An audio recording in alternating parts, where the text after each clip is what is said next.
Welcome to Winter Rabbit. In this game, we're working to prepare our village for winter by filling the storehouse. These 3 tracks represent the supplies we need: tools, food, and clothing. If these 3 tracks are at 7 by the end of the game, then whoever has the highest points wins, as represented here on the score track. If we do not reach 7 by the end of the game, then there is no winner. We all lose together. We're currently looking at a 2-player setup. We each have our player cards, and we're each going to have a villager token that goes on our player card. At 2 players, we're each going to put 2 tokens of our character in the bag. This is different at different player counts. So in the bag, we're also going to put 3 trickster rabbits, and at 2 players, we also have a neutral villager. Today, we've chosen wolf, and we'll have 4 wolf tokens in the bag. We're also going to have some starting resources indicated on our player board. And at the start of each season, both players are going to play 2 task cards. In a 3 to 6 player game, you would only play 1 task card per player instead. First step of your turn is to place a villager. You can either place one of these villagers from your player card, or you can draw a villager from the bag. If you draw from the bag, you may look at it, but don't show it to anyone else. You'll place this villager face down on one of these open locations on the board. These represent the 6 resources in the game: medicine, reeds, wood, crops, earth, and wild game. When one of these locations is completely full, we will produce resources. Flip these villager tokens face up to reveal the characters that are there. Each player will gain 1 resource of that location's type, plus 1 additional resource for each of their villagers present. If, however, a rabbit is revealed in that location, then no resources are produced. Instead, for each token there, place 1 resource of that type in the rabbit burrow. The rabbit burrow itself is a special location with 2 spots for villagers. When those spots are filled, we'll flip those villagers face up.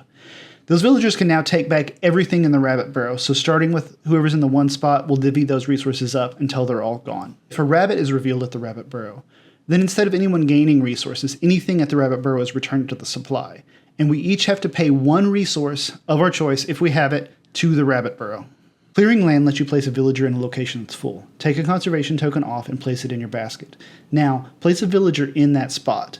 This villager will produce 1 resource of that type. The other villagers do not produce again, since they've already produced resources for this season. During midday, you'll choose one of the options listed here. The default option is to place a 2nd villager. This works exactly the same as placing the 1st. Your next option is to build village cards. When you build a village card, you'll pay the resources listed here. For example, this one requires 1 wood and 1 reeds. Some village cards require you to take a conservation token as part of the cost. When you do that, take it from anywhere on the board and place it in one of your baskets on your player card. This card also costs 1 medicine. I'll move the card into my player area. The card provides me with 2 points. It also gives me a special ability and an additional basket. Baskets let you store resources. If your baskets are ever full and you gain additional resources, those resources must go to the rabbit burrow. Your next option is to complete task cards. As I mentioned earlier, each player will play task cards at the beginning of the season. In a 2-player game, you'll each have 2 task cards each season. In a 3 to 6 player game, you'll only have 1. Pay the resources to complete the task card, gain some points, advance the storehouse track, and the player that played the card also gains a benefit.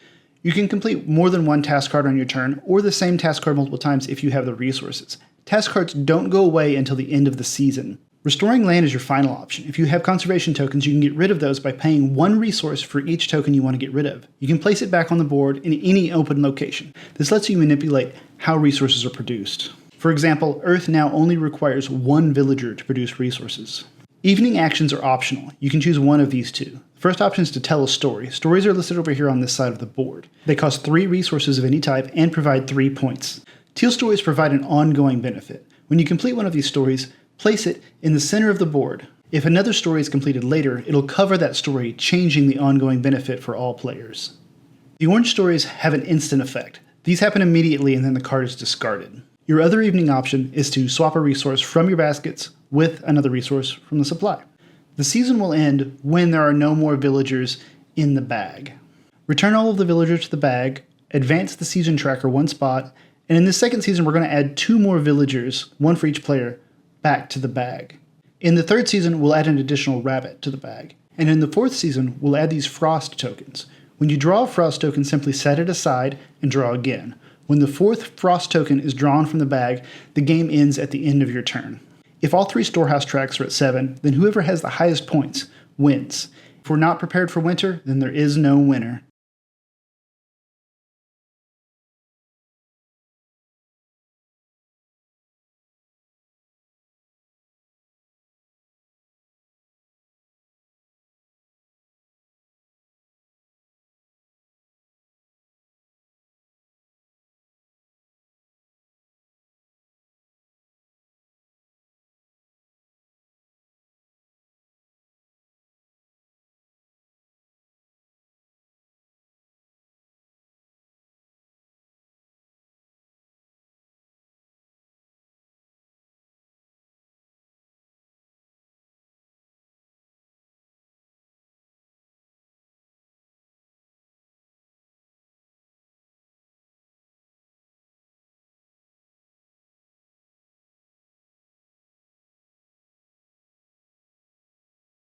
Welcome to Winter Rabbit. In this game, we're working together to get these 3 tracks to 7. These represent what we need for winter: tools, food, and clothing. If we get all 3 of these to 7 by the end of the game, then whoever has the highest points is the winner. If not, then there is no winner. We all lose together.